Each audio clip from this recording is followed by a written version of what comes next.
Om Swastiastu.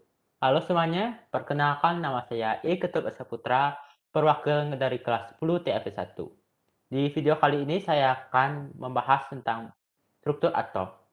Ini merupakan pokok bahasannya, diantaranya perkembangan teori atom, partikel penyusun atom, komposisi atom, dan ion. Dimulai dari pokok bahasan pertama, yaitu perkembangan teori atom. Dimulai dari teori atom Dalton. Menurut Dalton, atom adalah partikel terkecil suatu zat atau materi yang tidak dapat dibagi lagi. Atom mempunyai sifat yang sama atau identik untuk unsur tertentu. Atom akan berikatan untuk membentuk suatu molekul. Ini merupakan skema dari Dalton, ya. Selanjutnya kita ke teori atom Thomson. Atom adalah materi pejalan berbuat positif dikelilingi muatan negatif. Atom mempunyai sifat netral, terkenal dengan model atom roti kismis, yaitu partikel bermuatan positif dengan elektron yang tersebar di dalamnya, seperti kismis dalam roti. Nah, dapat dilihat ini bukan skema dari Thomson, ya. Selanjutnya kita akan ke teori atom Rutherford. Menurut Rutherford, atom adalah inti bermuatan positif dikelilingi elektron bermuatan negatif. Massa atom terkonsentrasi pada bagian inti atau pusat atom. Atom bersifat netral karena jumlah muatan positif sama dengan jumlah muatan negatif. Dapat dilihat dari skemanya, ya. Yang merah itu merupakan inti atom, sedangkan yang biru itu merupakan elektron yang mengorbiti inti atom. Selanjutnya kita ke teori atom Niels Bohr. Menurut Niels Bohr, atom adalah inti bermuatan positif dikelilingi elektron bermuatan negatif pada orbit tertentu. Elektron beredar pada lintasan dengan tingkat energi tertentu. Perpindahan elektron disertai penyerapan atau pelepasan energi. Atom seperti sistem tata surya, yaitu inti atom sebagai matahari dan elektron sebagai planet-planet di sekitarnya dalam orbit tertentu. Kita ke teori atom modern. Teori atom Broglie, mekanika gelombang. Gerakan materi adalah gerakan suatu gelombang, maka elektron yang merupakan materi adalah juga gerakan gelombang. Elektron tidak mempunyai lintasan tertentu. Elektron menempati jarak-jarak tertentu dari inti atom. Mekanika kuantum menemukan daerah kebolehjadian ditemukannya elektron yang dinamakan dengan orbital. Kita ke pokok bahasan selanjutnya, yaitu partikel penyusun atom. Dimulai dari elektron. Penemuan elektron pada tahun 1897 dilakukan oleh J.J. Thomson dengan percobaan tabung sinar katodenya. Thomson menyatakan bahwa sinar katode merupakan partikel penyusun atom yang bermuatan negatif. Jadi, dari penemuan ini kita dapat belajar bahwa elektron adalah partikel subatom yang bermuatan negatif yang beredar mengelilingi inti atom. Selanjutnya, kita akan ke proton. Penemuan proton pada tahun 1886 dilakukan oleh Eugene Goldstein dengan percobaan tabung sinar terusan. Goldstein mengisyaratkan adanya partikel bermuatan positif yang menyusun atom. Tetapi eksistensi partikel ini baru dipastikan pada tahun 1919 oleh Ernest Rutherford yang memberinya nama proton. Dari sini kita dapat belajar bahwa proton adalah partikel subatomik yang bermuatan positif yang terletak di dalam inti atom. Selanjutnya kita akan beralih ke neutron.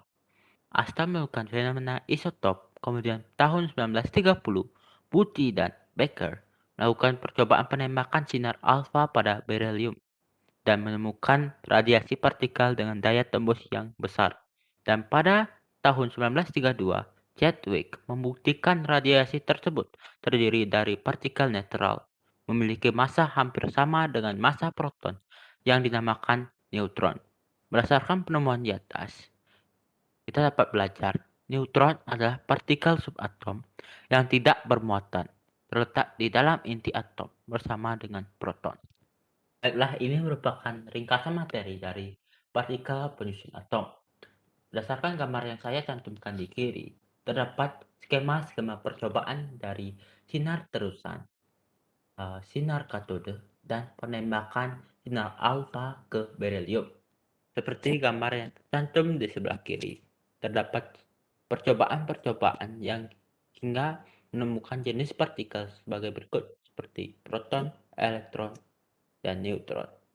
Dimulai dari percobaan tabung sinar terusan yang menghasilkan proton.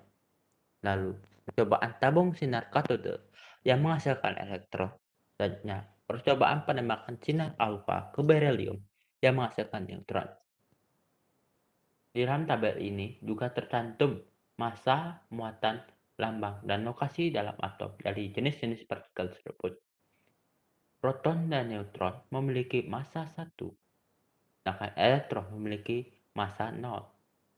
Untuk muatannya, proton memiliki muatan positif, elektron memiliki muatan negatif, sedangkan untuk neutron memiliki muatan netral. Kita bisa lihat di sini merupakan lambang dari proton, elektron, dan neutron. Lokasi dalam atom. Proton dan elektron memiliki lokasi yang sama, yaitu berada di inti atom, dan elektron berada di luar inti atom. Selanjutnya kita ke pokok bahasan mengenai komposisi atom dan ion.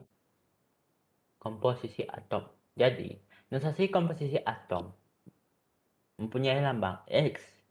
Jumlah proton, elektron, dan neutron dalam sebuah atom nyatakan dengan lambang seperti yang ditampilkan pada slide. Nomor atom sama dengan jumlah proton atau jumlah elektron. Sedangkan untuk nomor massa, jumlah proton ditambahkan dengan jumlah neutron. Maka, jumlah neutron adalah jumlah nomor massa dikurangi jumlah nomor atom. Langsung ke contohnya. Kita ambil contoh atom karbon. Dapat dilihat di sini.